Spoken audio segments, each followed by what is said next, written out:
Assalamualaikum. So students, welcome to my YouTube channel Knowledge for Students. So students, today we are here with class number 6. Class number 5 के अंदर हमने simple question के answer करना सीखा था कि किस तरह से हम हाँ में जवाब देंगे और किस तरह से ना में जवाब देंगे। आई होप सो आप लोगों ने ट्राई किया होगा, उसको प्रैक्टिस किया होगा और क्वेश्चन भी बनाए होंगे और उनके फिर आगे यस नो में आंसर्स भी किए होंगे। सो गाइस, आज हम आंसर्स को ही अंडरस्टैंड करेंगे, लेकिन आज हम ये चीज़ देखेंगे कि सवाल के अंदर से हम किस तरह से जवाब को निकालते हैं।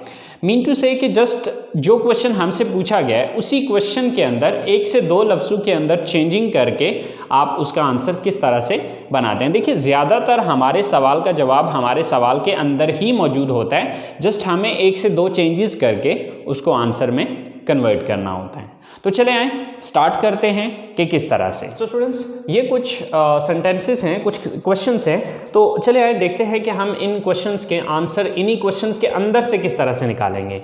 सो क्या आप कॉलेज जाते हैं? Do you go to college? Okay, so now we gonna give the answer. तो आप देखेंगे इसमें यही सारा सवाल रहेगा, आपको डू की जगह यस या नो लगाने की ज़रूरत है। यस, अब देखिए इसके दो ही पॉसिबल आंसर है, या तो यस होगा या फिर नो होगा। सो इस यू को चेंज कर लेना आई में, बाकी अगला सारा सेम टू सेम यही रहेगा। हाँ, अगर आगे को प्रोनाउन आ रहा है तो उसको चेंज करने की ज़रूरत है, बट प्रोनाउन चूँकि अभी डिटेल से हमने पढ़ा नहीं है, उसको अभी डिस्कस नहीं किया, इसलिए मैं उस डिटेल में अभी फिल वक्त नहीं जाऊँगा, लेकिन अगली क्लासेस में इंशाल्लाह उसकी भी डिटेल आपको बताऊँगा। सो यस आई, नेक्स्ट जो बकिया बचता है सवाल के अंदर सेंटेंस, वही सेंटेंस हम यहाँ पर लगा देंगे। So yes I go to college. So अगर आप इस आंसर को देखें तो हमने सिर्फ ये दो वर्ड चेंज किए, बाकी सारा वही सवाल वाला ही उठा लिया। अब इसी को अगर हम नो में कर दें तो यस की जगह लगाएंगे नो आई, और यहां पर आप डोंट लगाना पड़ेगा। No I don't go to college, क्योंकि ऑलरेडी आपको पता है कि जब हम नेगेटिव बनाते हैं तो सब्जेक्ट के बाद हम डोंट लगाते हैं। सो नेक्स्ट क्वेश्चन, क्या मैं इंग्लिश बोलता हूं? Do I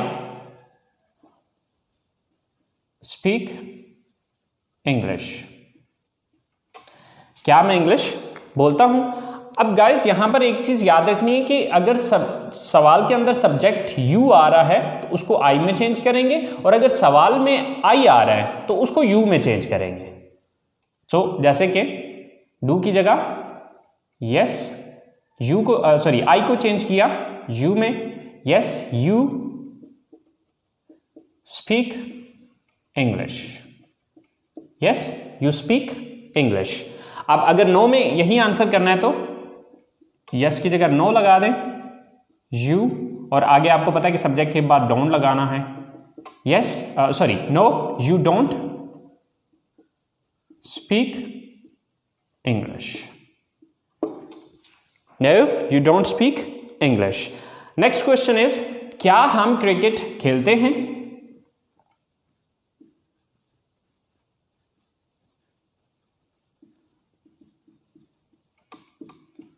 do we play cricket? अब इसके दो पॉसिबल मीन आंसर्स हैं, बट इसमें ये जो वी है ये या तो वी ही रहेगा या फिर इसको यू में कन्वर्ट कर सकते हैं। अब देखना ये होगा कि जो बंदा सवाल पूछ रहा है वो अपने बारे में बात कर रहा है या आप खुद भी उसमें शामिल हैं। अगर तो वो सिर्फ अपने बारे में बात कर रहा है या अपने साथ जुड़े हुए कुछ और लोगों की बात कर रहा है, लेकिन आप खुद उसमें शामिल नहीं हैं, यानी कि जिस बंदे से सवाल कर रहा है वो बंदा उसमें शामिल नहीं है, तो फिर यू लगाएगा। अगर आप खुद भी उसमें शामिल हैं तो फिर उसमें आपको वी ही लगाना पड़ेगा। तो इसके दो पॉसिबल आंसर हैं, एक तो आप ये कहेंगे sorry yes we play cricket. देखिए वी उस सूरत में होगा कि अगर जिस बंदे से सवाल पूछा जा रहा है वो भी शामिल है, लेकिन अगर फर्ज करें वो बंदा खुद शामिल नहीं है तो इसकी जगह फिर हम वी नहीं लगाएंगे बल्कि यू लगा देंगे। Yes you play cricket. Okay, तो वी उस सूरत में होगा कि जिस बंदे से सवाल पूछा जा रहा है, ठीक है, वो खुद भी इसमें शामिल हो, ठीक है। और अगर वो बंदा खुद शामिल नहीं है तो फिर वी नहीं लगेगा, बल्कि आप वी यू में कन्वर्ट कर देंगे। सो अगर नो में आंसर करना हो तो नो, वी या यू, अब वो डिपेंड करता है क्वेश्चन पे।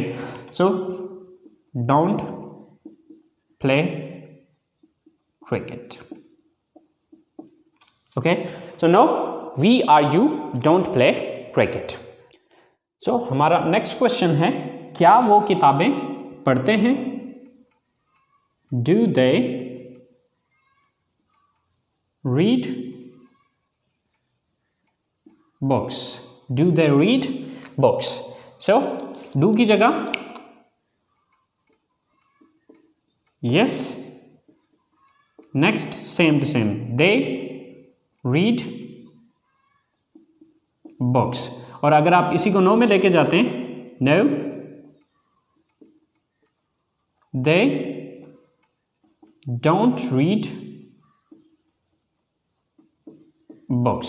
सो गाइस, अब देखें कि हमने ये जो 4 क्वेश्चन बनाए हैं, इन क्वेश्चन के अंदर अगर हम देखें तो कोई लंबा चौड़ा चेंज नहीं किया हमने, सिर्फ एक शुरू में यस या नो लगाया है और आगे सब्जेक्ट को अगर ज़रूरत पड़ी है तो हमने जस्ट सब्जेक्ट को चेंज किया है। अब आगे मैं आपको ये चीज़ भी बता देता हूँ कि कौन कौन से सब्जेक्ट किस में चेंज होंगे और कौन से सब्जेक्ट चेंज नहीं होंगे। सो स्टूडेंट्स, ये वो वर्ड हैं जो कि आपके अगर सवाल के अंदर आ रहे हों तो आप उनको इनमें चेंज कर देंगे। अगर आपके सवाल के अंदर यू आ रहा है तो उसको आप आई में चेंज कर सकते हैं या फिर वी में चेंज कर सकते हैं। अब देखना ये होगा कि सवाल आप अकेले के बारे में पूछा गया या आप 2 या 2 से ज़्यादा लोग हैं। अगर अकेले हैं तो आई यूज़ करेंगे जवाब में, और अगर 2 या 2 से ज़्यादा लोग हैं तो फिर वी यूज़ करेंगे। अब अगर सवाल के अंदर आई आया तो उसको हम जवाब में यू में चेंज कर देंगे। अगर सवाल में वी आया है तो उसको वी में भी यूज़ कर सकते हैं और यू में भी यूज़ कर सकते हैं, क्योंकि अब ये डिपेंड करेगा कि सवाल किसके बारे में है। यानी कि सवाल जो है वो जो बंदा पूछ रहा है वो सिर्फ अपने बारे में पूछ रहा है या उसने आपको भी शामिल किया। अगर सिर्फ अपने बारे में पूछ रहा है तो आप यू का वर्ड यूज़ करेंगे, और अगर आपको भी साथ शामिल किया है तो फिर वी का वर्ड यूज़ होगा। अगर सवाल में योर आ रहा हो तो उसको माई में भी चेंज किया जा सकता है और अर में भी चेंज किया जा सकता है। अगर सवाल में माई आ रहा हो तो उसको योर में चेंज किया जाएगा, और अगर सवाल में अर आ रहा हो तो जवाब में योर या अर इस्तेमाल होगा। स्टूडेंट्स, अगर इनमें से कोई सब्जेक्ट आ रहा है तो फिर इनको चेंज करने की ज़रूरत नहीं है, सिर्फ आपने यस या नो क्वेश्चन के अंदर लगाना है। बाकी जो अगली स्टेटमेंट है या अगला जो सेंटेंस है उसको सेम एज इट इज़ जिस तरह वहाँ पर दिया गया सवाल के अंदर बिल्कुल सेम टू सेम वही आपने इस्तेमाल करना है। सो आई होप सो स्टूडेंट्स, आप लोगों को इस बात की समझ आ गई होगी। सो अब नेक्स्ट जो है वो मैं आप लोगों को 10 सवालात दे रहा हूँ जिनके आपने यस नो में आंसर करने हैं, और ये आंसर आपने बिल्कुल वैसे ही करने हैं जो तरीक़ाकार मैंने आपको अभी समझाया है। सो स्टूडेंट्स, ये 10 सेंटेंसेस ये हैं, देख लें ज़रा। Do you watch TV? Do they learn English? Do we use the computer? Do I sit here? Do you live in this city? Do we go to mosque? Do they go for morning walk? Do Asim and Amir study in this college? Do they work in this factory? Do you visit different parks? So guys, in sentences को आपने English में convert करना है। तो इंशाल्लाह यही sentences जो है वो मैं अगली क्लास में बनाऊंगा। तो आपने अपने सेंटेंसेस देख लेने कि आया कि जो सेंटेंसेस मैंने बनाए और आपने बनाए आया कि वो सेम है या उसमें कोई कमी बेशी है। So guys, I hope so आप लोगों ने क्लास को एंजॉय किया होगा। सो प्लीज़ गाइज़, अगर आप लोग इन वीडियो से कुछ सीख रहे हैं तो अपने दोस्तों को अपने जितने भी कॉन्टैक्ट्स हैं उनके साथ शेयर कीजिए इसको, ताकि आपके साथ साथ वो भी सीख सकें। और अगर आपने अभी तक मेरे चैनल को सब्सक्राइब नहीं किया तो प्लीज़ सब्सक्राइब कीजिए, और कोई भी चीज़ समझ में नहीं आती है तो प्लीज़ नीचे कमेंट्स बॉक्स में आप लोग ज़रूर मेंशन कीजिए। इंशाल्लाह I will try my level best to clear your confusions. So guys, you take care of your self and इंशाल्लाह hope to see you next time soon. अल्लाह निगहबान।